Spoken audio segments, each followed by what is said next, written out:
Could you do this? I couldn't. I have a friend who loves climbing, but I don't understand it. I ask her questions like, why do you do it? Why don't you do something less dangerous?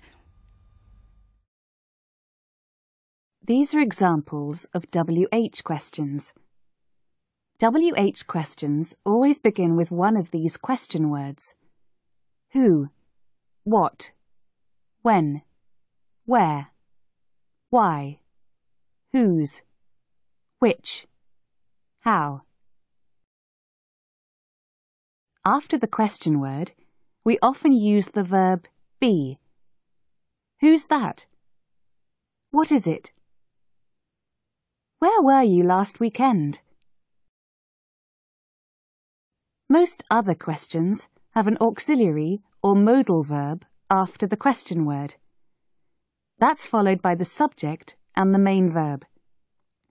Where do you climb? How can you do it? We can also make negative questions. Why don't you try something less dangerous? Some sentences have a preposition after the verb and before the object. For example, she climbs with friends. In questions, the preposition usually goes at the end. Who does she climb with? What, whose, and which can have a noun before the first verb. What equipment do you use? In most WH questions, the subject comes between the two verbs, but some questions are different. In subject questions, the WH word is the subject. Who enjoys dangerous sports? The word order in these questions is subject, verb, object.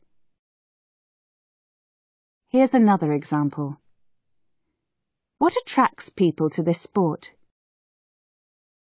Subject questions have a different meaning to other questions. Compare these questions and answers. Who told Jim? Peter told Jim. Who did Jim tell? Jim told Sam.